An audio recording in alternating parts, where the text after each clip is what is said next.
Hello there and welcome to the Primetime Bulletin here on Joy News on Multi TV and also on ABN TV across Europe. My name is Gifty Ando Apia. Let's take a quick look at our headlines tonight. And coming up, Ghana's Electoral Commission inaugurates a committee to deliberate proposals for reform of the country's elections. Turkish Ambassador to Ghana expresses her country's willingness to cooperate in investigations into cyber attack on Ghana government website. Meanwhile, cybersecurity experts say charging your smartphone from your laptop could be a lot more dangerous than you think. NDC's General Secretary responds to furore over feminine fur coat that he used during recent state visit to Germany, explaining it was not for the president's wife as had been speculated, but his own dearly beloved wife. And Black Stars shock doubting Ghanaian fans with 1-0 victory over their Algerian counterparts to revive their chances of making it to the next stage of the African Cup of Nations tournament.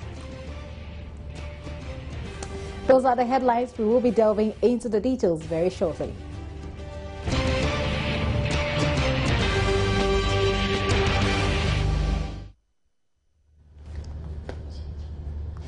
A 10-member committee made up of the various political parties, civil society and the electoral commissions has been inaugurated to look into the various election reform proposals made after the 2012 general elections. The committee, which will be chaired by a member of the electoral commission, Georgina Opoku-Amankwah, has 3 months to complete their job. The members of the committee are made up of 3 members from the Electoral Commission, 4 from the various political parties and 3 from civil society organizations. Chairman of the Electoral Commission, Dr. Kweju Afarijan, spelled out the mandate of the committee.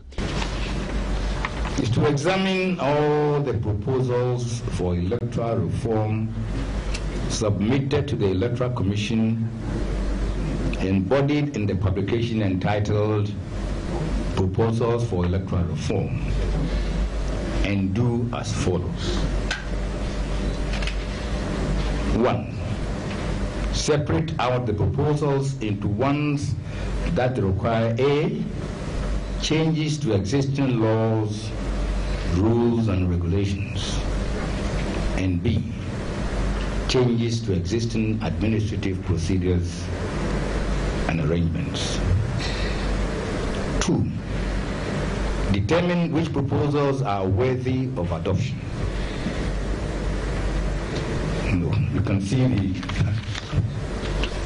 the document. It will not be possible to adopt everything that is contained in this document. So the committee will determine which proposals are worthy of adoption. The National Democratic Congress will be represented by Johnson Esiedu Nketia, the New Patriotic Party by Peter McMahonu. The Convention People's Party is represented by James Kwabena Bonfe Jr., with Enin Kofi Addo of the Yes People's Party representing the remaining political parties. We will come out with our findings and see how they can be implemented. We have already had the warning that this is a committee of the Electoral Commission, which means that the committee itself lacks capacity to insist that its work must by all means be implemented. But I want to believe that once we get agreements across board of stakeholders, the report will be of such a persuasive value that the Electoral Commission will not find it comfortable to ignore it. If you consider the time that the proposals requiring people to put in is a long time. And I think that, as the chairman himself acknowledged, electoral reforms are dynamic, and I want to believe that that committee as set up will open its doors the more to accept concerns that will be raised as they do their work. Electoral Commission has been criticized for restricting the representation of the minor political parties on the committee to 1. Now, the committee chair explains they could not have given equal representation to every political party. The modality we came out with was that all the political parties that have representation in parliament should give us 1 rep each. So we had the MPP, NDC, and the CPP, and then all other political parties, the minor political parties who do not have representation in parliament, should also give us 1 rep. All of them. Exactly. And so they also came together and brought a representative.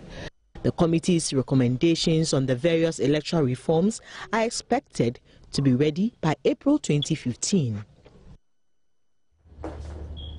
Straha East, popularly known as Ajekojo in the Tema East constituency, made headlines for months when an estimated 500 families were displaced in the demolition exercise carried out by the Tema Development Corporation. Now, 1 year on, after residents were rendered homeless, we take a look at the journey so far and the current living conditions of those residents. Matilda Wamega has more. These are the remains following last year's demolition exercise, which rendered over 500 residents homeless. 1 year down the lane, a handful of the residents continue to live here. It took the Tema Development Corporation 2 days to clear this area, which once housed several families for years. The residents claimed they legally acquired the lands from the Agumate family in Tema, describing the demolition exercise as inhumane.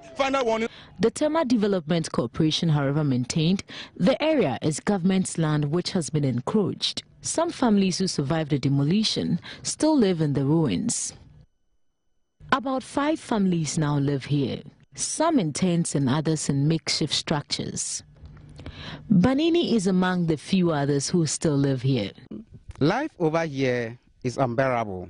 The same in the town.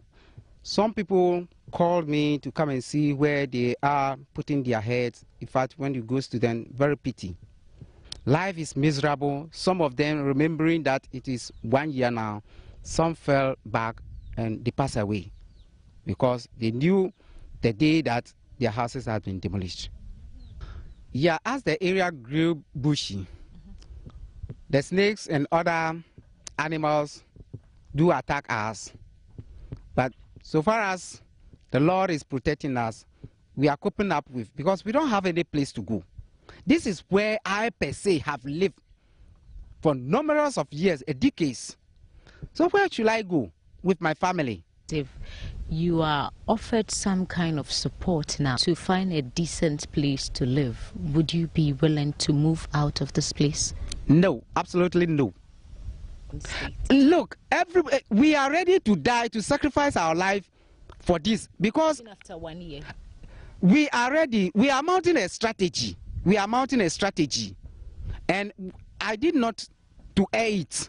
Bonnie Hayford shares how difficult it has been for himself and his children after his wife abandoned them after the demolition exercise.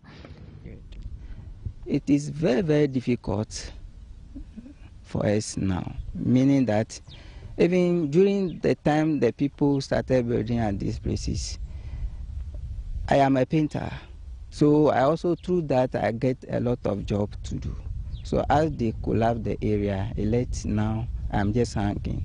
And even the education background of my children now is down. Looking at the current state where you find yourself, your children's education, how it has all come to a standstill, how does this make you feel as a father or a parent? You see, through that, let even my wife divorce me. Because there's no enough money in the house.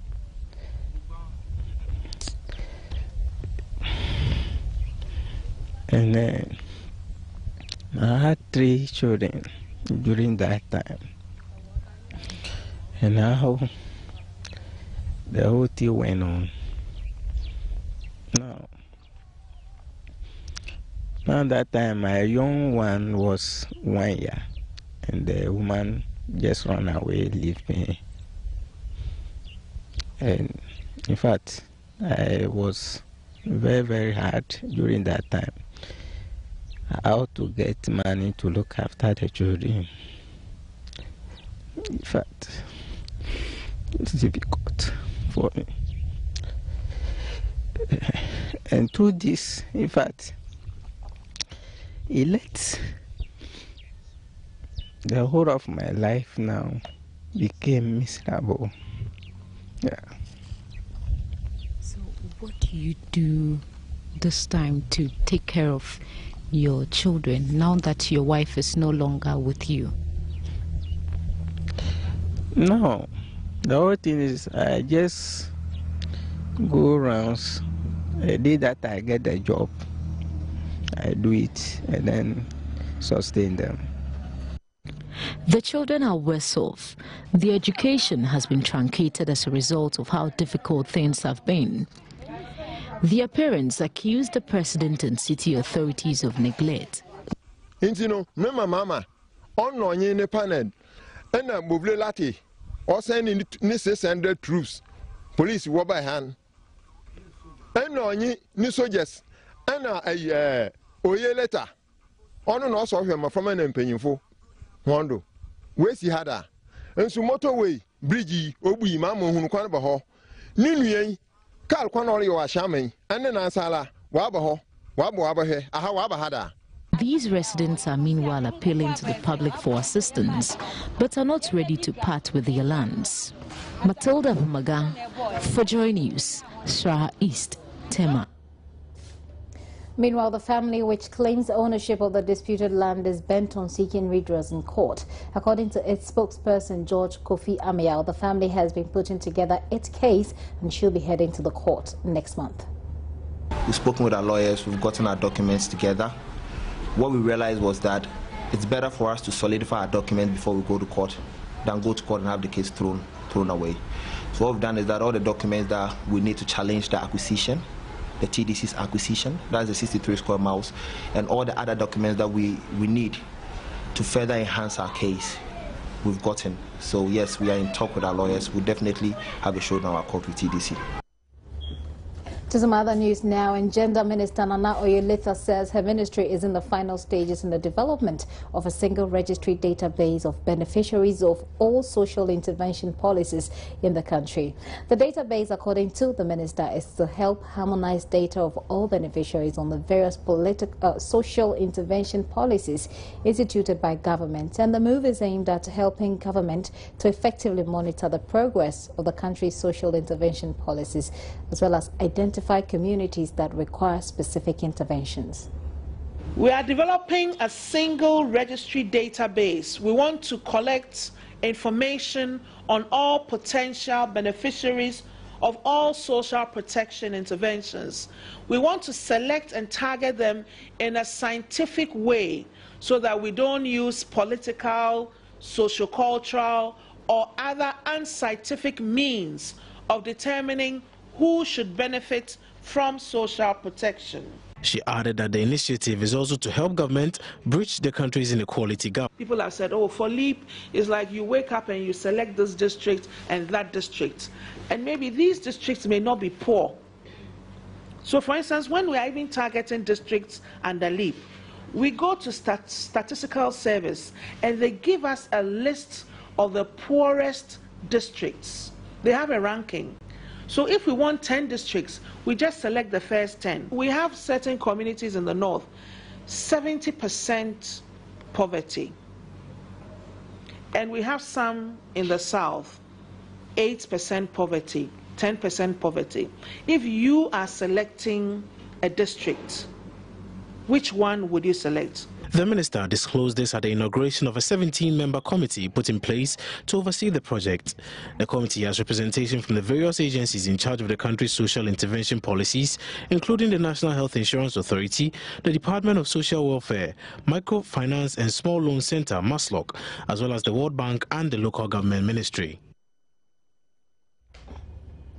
Turkish Ambassador to Ghana, Barima Osei Asare, says they are yet to establish claims by hackers of the government of Ghana's website that they are Turkish. Speaking at the Flagstaff House during a courtesy call on Vice President Kwesi Emiza Arthur, the ambassador said her outfit together with Turkey's cyber response team are available to cooperate with Ghanaian authorities to deal with the cyber attack.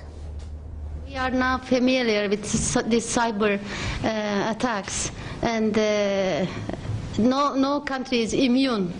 And we have seen very powerful countries who has more powerful sites. Turkey was subject to this sort of hacking before. And you can't do this one-side investigation on your own, because you need certain information from the other side, like IP number of the computer or the IT section or whatever.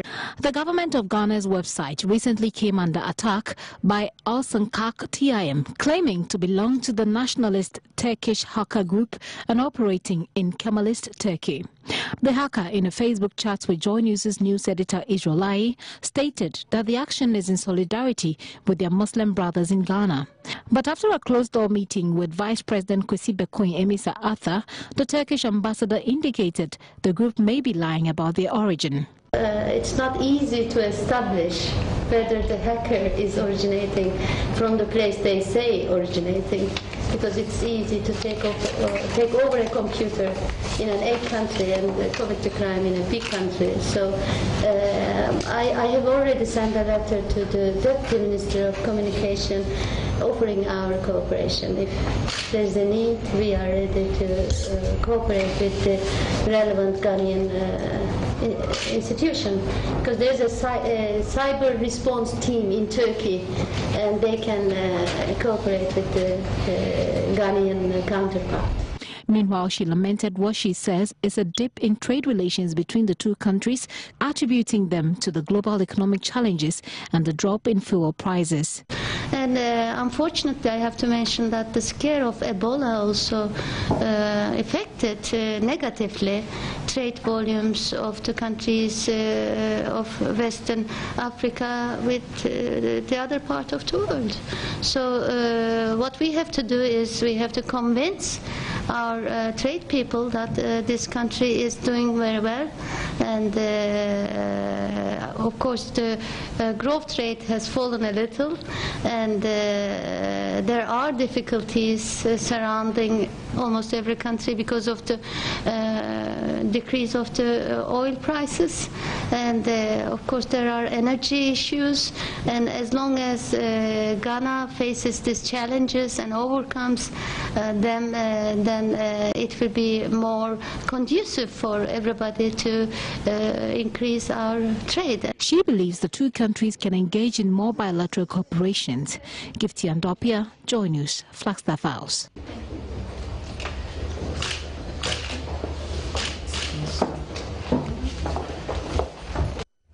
Meanwhile, Muslim scholars say it is important to address the many issues within the Ghanaian society which give the impression that the Muslims are not at liberty to practice their religion. International news analyst Ebad Ibrahim told my colleague Stephen Enti the situation where Muslims are forced to attend church services in senior high schools and where some girls are made to take off their hijab, which is a symbol of their faith, all send wrong signals to the international community about the freedom to practice Islam in Ghana. Nonetheless, he was of the view that dialogue is the best way of ensuring differences between Muslims and non-Muslims are resolved quickly before it escalates. You're still watching the Primetime Bulletin here on Joy News on Multi TV and also on ABN TV across Europe. We'll take a break here. When we return, we have some more. Please stay with us. You're welcome back and many thanks for staying. Now, Joy News has learned that the managing director of the State Housing Company, Dr. Makankra, has been sacked. The board of the company has also been dissolved. This follows allegations of financial impropriety leveled against officials there. Public Relations Officer of the Water Resources, Works and Housing Ministry, Abraham Otabel, has confirmed the dismissal to Joy News, adding that a committee has been inaugurated to investigate the allegations. The investigation was triggered by a petition made to the sector ministry by largely the entire staff of the company on series of allegations.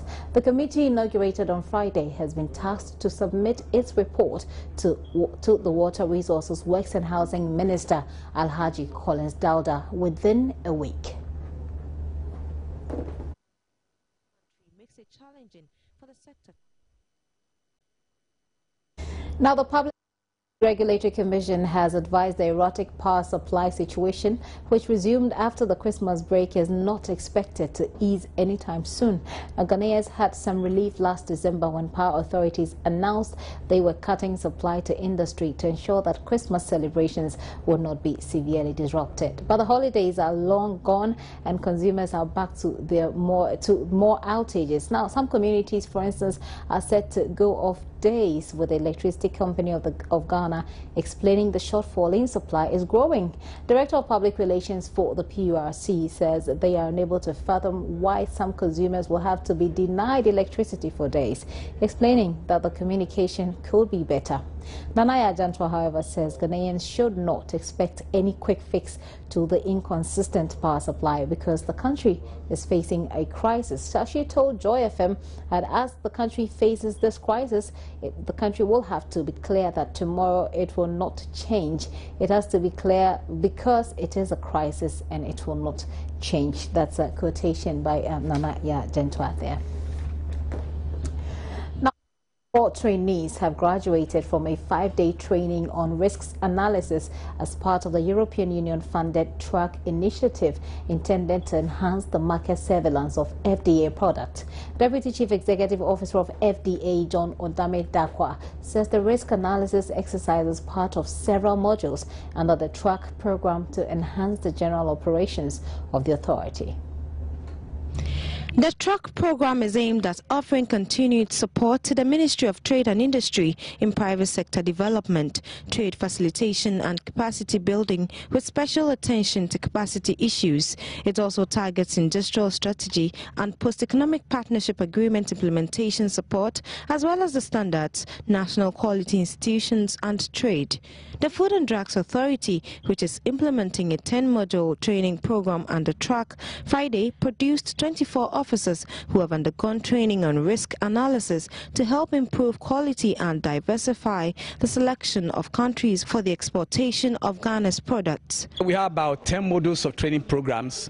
The first one being the risk analysis. We're going to go take handling consumer complaints, post-market surveillance, auditing at the marketplace, auditing in the industry, meat processing. We are going to do apiculture, that is honey making, and the quality issues on honey, and then egg and egg products. So these are just a few of the things, apart from equipping our staff with the tool to be more efficient in post-market surveillance at the marketplace and the ports of entry, so that we'll be able to stop non-conforming items entering into Ghana. And if they are in the market, we'll be able to pick it right on time and take it out to the public domain. Team leader for the European Union under TRACK, Mariella Sandini, says the main component of the TRACK financing agreement also was to provide technical assistance to FDA and expressed hope that participants will maximize the intended impact of the program. Officers who have been participating in the training will be able to better monitor the market. They will go back to their offices in their regions to set up a program on how to monitor critic goods in their regions, and so also to pass the information to their colleagues, so to set up a system to have to give more confidence to consumers that what they buy in the market is being controlled or is under some regulations, registrations and so on. Some participants who shared their experience with the news team also expressed the belief the exercise will better enhance the operations of the Food and Drugs Authority. One of the aspects that we learned was risk communication and risk management. So when there is a problem, when we have problem with the clients, like the importers and the agents, how to manage it is one thing that I can attest to the fact that we've been taught of, and how to communicate the information, the necessary information to my clients.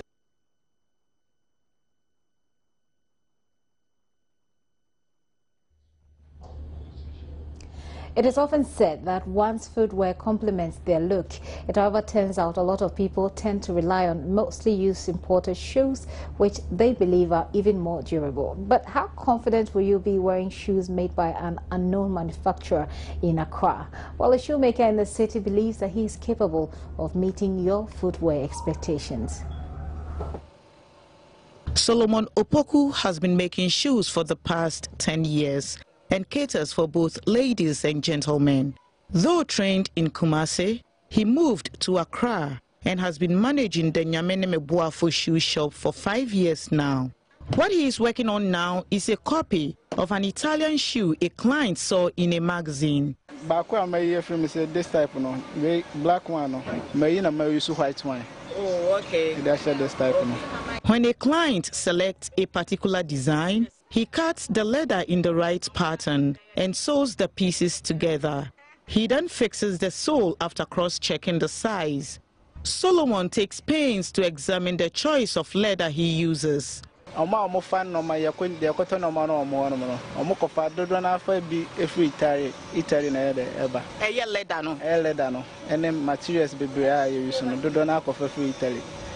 the bar, I say telephone, so a piece now, a becano, Ghana for us to go far the back down. Yes, we are quite near Aqua.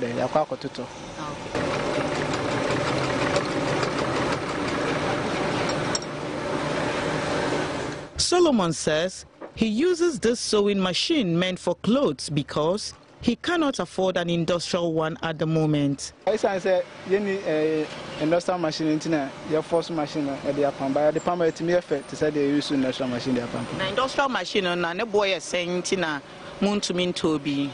Any boy cost 15 million. It costs 15 million. It costs 20 million. Inconsistent power supply is affecting his business. With one of his machines powered with electricity, he is unable to deliver most orders when the power goes off. He was in the middle of crafting this Italian replica shoe when the shop suffered a power cut. A doom light when I made Jumana day, up down.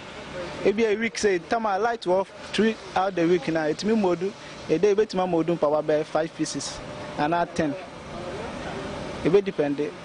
Say light no how they demand there. You bet my Jumanas and light need to do maintain our Jumano. He has 3 apprentices and plans to gradually expand his enterprise. Machines now Canada and Kakanga cry, a bit me at all.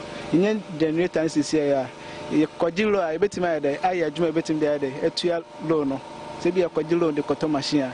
In himself, like to have bet him there every day, I bet him there, a dear 2 loan. Solomon's shoes cost at most 70 cedis, and he is confident they are very durable. Small beginnings, but definitely great future ahead if the Nyamene Buafo shoemaking shop can only get the needed financial support. From Kotobabi here in Accra, Adelaide Arthur for Joy News. Let's see how soon we can get our shoes made for us. Well, it took a few days, but NDC General Secretary Johnson Asiedu Nketia, also known as General Mosquito, didn't disappoint with his response to the furore about he wearing a female fur coat during a presidential visit to Germany. The brown fur coat to keep him warm in the German winter became so popular during President Mahama's recent visit that some argue that it actually took the shine away from the president, as there was more talk about the coat than the trip. So it turns out that General Mosquito didn't wear it to make a fashion statement as had been speculated, but because he didn't think that he had to get himself new warm clothes for a 3-day trip when his wife's fur coat was very available.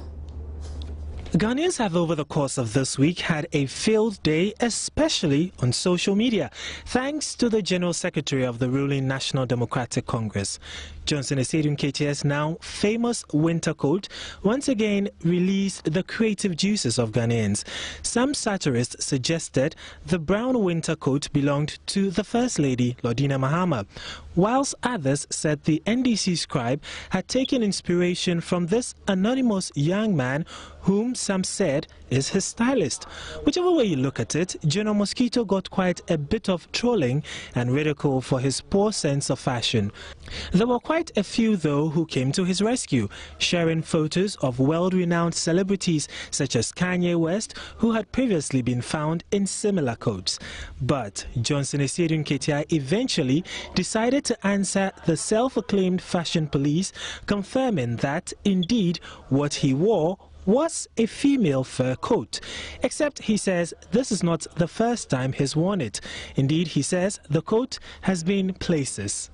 Oh, this is a jacket I've been traveling with all over the world. I've gone to Denmark with it, I've gone to UK with it, I've gone to, what do you call it, China with it, and so on. I consider it to be a unisex jacket because it actually belongs to my wife. My wife has been in Canada all these years. But the general says he actually found it surprising that his fur coat, or rather his wife's fur coat, had become a subject of national discussion. I was surprised that people took this as a major issue, but they should know that we didn't go to Europe for a fashion show. We went to do brain work. He goes ahead to justify his decision. I don't think that I travel that frequently enough that I should waste money in buying winter clothing and so on. To be honest, I didn't buy the thing anywhere. I sent it from Ghana here.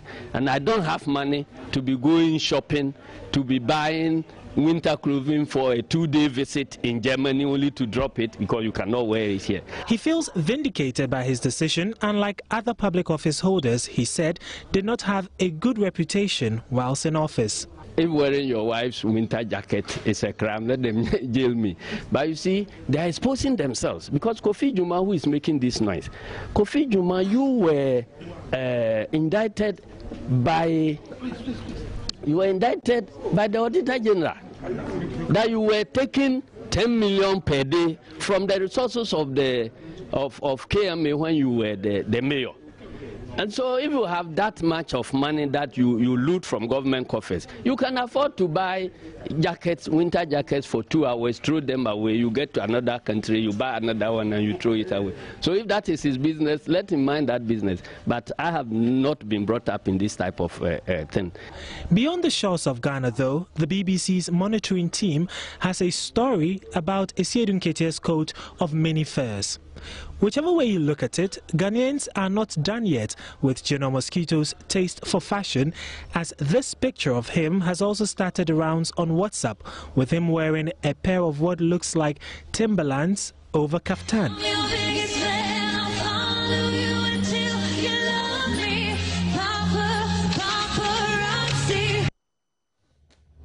We'll come back with international news.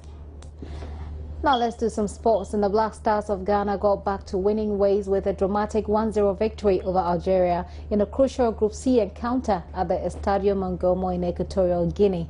A later Samoa Jan strike proved priceless for a side that was desperately in need for a win to sustain any hope of qualifying to the next stage of the tournament. Now the Stars had their job cut out. They needed nothing but a win to put their destiny in their own hands. But the task looked difficult against one of the favorites of the tournament. And this is the current standing in Group C. Let's move on now, and the Accra High Court has today struck out King Faisal's application for a court injunction on the First Capital Plus Premier League. The club was in court last Friday to seek an injunction to hold the commencement of the league last weekend. And in its ruling today at the Human Rights Court in Accra on Friday morning, the judge dismissed King Faisal's application with a new ruling. Now, today's smartphones are capable of doing a whole lot more than their first-generation counterparts that mainly sought to facilitate voice calls. But this greatly extended range of capabilities and the phone's ability to access the internet has highlighted some grave security risks unknown to many smartphone users. Abigail Admakwenchi has been exploring these risks with cybercrime experts. Mobile phones has become extremely exciting with the advent of smartphones having diverse applications ranging from social networking to online shopping, banking and apps used to surf the web. But up until now, mobile devices have flown under the threat radar, with computers mainly taking the abuse of malware attacks and cyber criminals. As a result, many smartphone devotees and tablet users give little thought to the risks that lurk behind supposedly harmless applications which require users' personal information. But the E-Crime Bureau says that way of thinking needs to change quickly.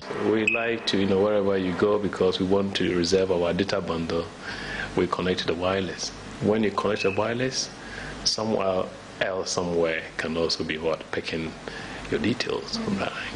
Some cases, smartphone users, not all of them are technical users. There might be challenges with your phone. You have to rely on somebody else, a third party, to repair. Not all the third parties are credible third parties. Some of them are, in fact, criminals looking for information. So you give your phone to me, okay, install this application for me. In the process of doing that, I can install some malicious spyware to monitor your calls and other things. Data leakages have become a threat to many, especially in Ghana, where due to the erratic power supply situation, many choose to charge their smartphones with laptops. But that, experts say, is risky. When you buy a smartphone, mostly the developer's option is off. But for some reason, maybe when you're affiliating with this machine, you might turn it on. So what happens is that when a malicious application is running on this particular computer, and perhaps you want to charge your phone. Immediately you connect to this computer, this application can push itself onto the smartphone. Sometimes you are using your smartphone and this ad just pop out. You ask yourself, where does it come from? It might be the work of some application being installed on your system or a certain site that you visited. A lot of people don't use antivirus and other things on their computer. It's because you think we don't need them on our phone. But we really need them. Cybercrime experts advise the best way for users to protect their privacy, finances and mobile gadgets is for them to personalize settings and use mobile security software. Most of especially the young generation, the fear is, look, when you, for example, take a picture of yourself, you send it out to someone and you delete it, it hasn't gone. Please, let's be very careful before we release certain information out or we do certain. That's very crucial. So it's a sort of a cyber safety. We need to build that kind of culture. We don't just accept anything. We don't just have to download anything. There are certain settings that can prevent this, but we don't know because we don't know. Unless you've been taught, you will never know. There's a lot of settings here. Sometimes we don't even understand. It's okay. Immediately you buy the smartphone, the default settings okay with you. Yes. You don't. Yes, we throw the manual away because we think we know more than the manufacturer. But absolutely, you have to be reading the manual to know exactly what it means. The settings, what to put in place. Because now privacy is a concern.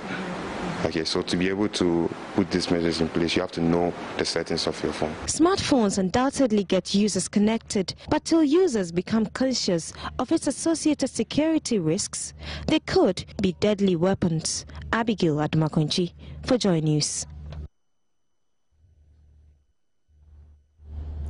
The Association of Ghana Industries says Ghana's development cannot be allowed to stall as a result of the energy crisis the country is currently experiencing. Executive Director of the association, Seth Chum Akwabua, although admits the crisis is negatively affecting manufacturers and must be addressed, he says there is a need to also focus on other sectors to complement the nation's development agenda. The energy, it is so critical, without which you can't do, especially those of us coming from manufacturing. Today is our #1 challenge, so we have no doubt about it. But the point being made is that you don't say because it's a challenge, you concentrate all your resources, all your effort, all your time on it, and by the time you solve it, what about the other things that are equally important? They would have all died. So there are people who are in charge of energy, let them deal with it. There are others in charge of exports, let them deal with it, so that together we can have development. with. So if you want to export more, today you may have a certain level of capacity. Okay, your aim is to grow it, let that capacity increase so you can export more. Okay, and then the following year you even increase it more. You add more products. That is what the diversification is all about. You don't start and say today we are exporting this, the next day you should triple our exports overnight. It doesn't happen.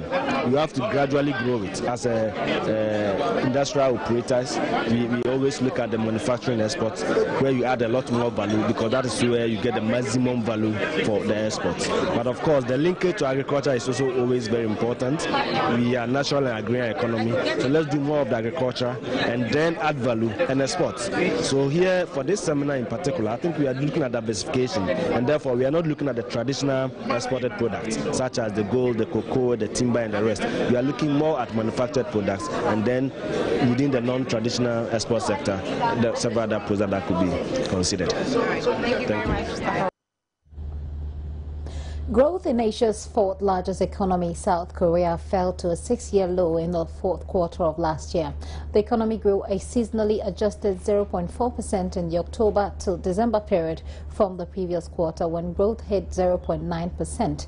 Fourth quarter growth of 2.7% from a year ago also missed market forecast. Economists said a slump in infrastructure spending and exports had a big impact on the country's growth. Construction investment fell by a seasonally adjusted 9.2%, the worst since 1998, as weaker tax revenue led the government to cut back spending on projects. Barclays economist Wai Ho Leung said that annual growth of 3.3% in 2014 had fallen below the bank's forecast of 3.5%. And that's it for business news.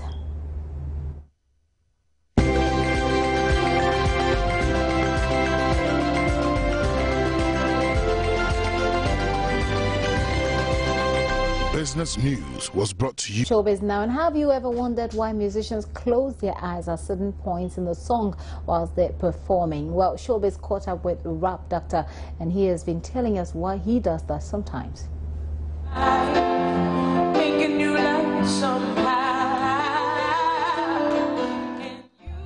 One observation made about people who sing is they often close their eyes, especially when they get to an intense or passionate part of a song. People have speculated that it makes a song come from the heart, and it makes them imagine and visualize what they are singing. Well, the Rap Doctor, Ochiame Kwame, has been sharing with us what makes him close his eyes sometimes when he is performing. You know, I've never thought of it. I think that musicians close their eyes when they are trying to hit a very passionate note, when they are trying to sing high. You see, when you are singing and it's time for you to sing the high notes, it is because you are going to describe something that is passionate, something that is important, or that is the highest point of that performance.